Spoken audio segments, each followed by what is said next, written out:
So in this lesson, there's other equation solving, but also some other types of topics, and the first one is rational expressions.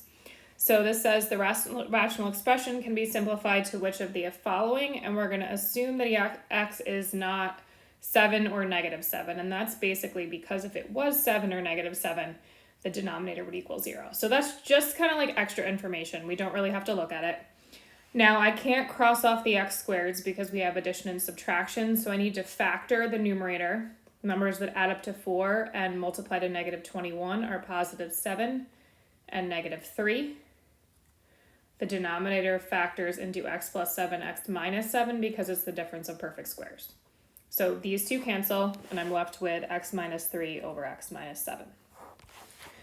The next equation is a square root equation. The first thing I want to do, I'm just going to move that negative over to the other side to isolate the square root. It'll work if I square both sides also, because when I square it, it's going to become positive, but I'm going to do the problem this way.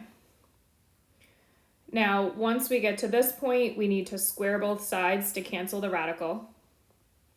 Negative x squared is going to become positive x squared, and over here I have 2x plus 15 because the squared and the square root cancel. So I'm going to set this equal to 0, x squared minus 2x minus 15 equals 0. And once again, we're finding numbers that add up to negative 2 and multiply to negative 15. So that's minus 5 and plus 3. So we get answers of 5 and negative 3. Now, I always want to be very careful with this because it's possible that I get answers that don't work because in the squaring process, I've changed the type of equation from a square root equation to a quadratic equation.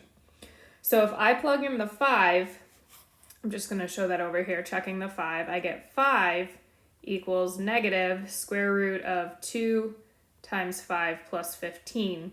So I actually get 5 equals negative the square root of 25. 5 does not equal negative 5, so I'm going to cross out the 5. So now I'm going to check the negative 3. I'll do that over here. Does negative 3 equal negative the square root of 2 times negative 3 plus 15? Does negative 3 equal negative the square root of 9? Yes, that is true. Negative 3 equals negative 3. And just in case it came up in your mind, this is not imaginary numbers. That negative is on the outside. The next problem shows adding two fractions. They have nice, easy monomial denominators with no addition and subtraction, but whenever we add, we need an LCD. So my LCD is xy. My first fraction is missing the y. My second fraction is missing the x. We need to multiply numerator and denominator by the same thing because we're not trying to change the fractions, we're just multiplying them by 1. So now we're going to add the numerators. I'm going to write the x first, so x plus y over xy. Nothing cancels because there's addition in the numerator, so number 2 is my answer. The last one is an equation with fractions. So I have 1 minus 16 over x squared equals 6 over x. So we use the method of basically creating a single fraction on each side by getting an LCD everywhere.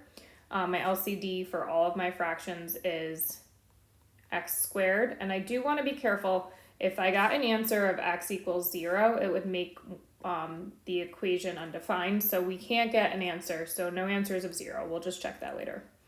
So now to get the LCD, my first fraction is missing x squared, my second fraction is missing nothing, and my third fraction is missing an x. So here I'm going to combine at the same time. I get x squared minus 16 over x squared equals 6x over x squared. Now in contrast to the last problem where we did not have an equation, here I do, so I can multiply both sides by the LCD over 1 to cancel it, which is what I want to do. So now I have x squared minus 16 equals 6x. I'll set it equal to 0, bringing over the 6x, making it negative 6x. And then we have that same a is greater than 1 factoring. So numbers that add up to negative 6 and multiply to negative 16 are negative 8 and positive 2, giving me answers of 8 and negative 2. So you always want to be careful that you finish the solving because oftentimes they'll have the factors as answers or those numbers you use in the factors too.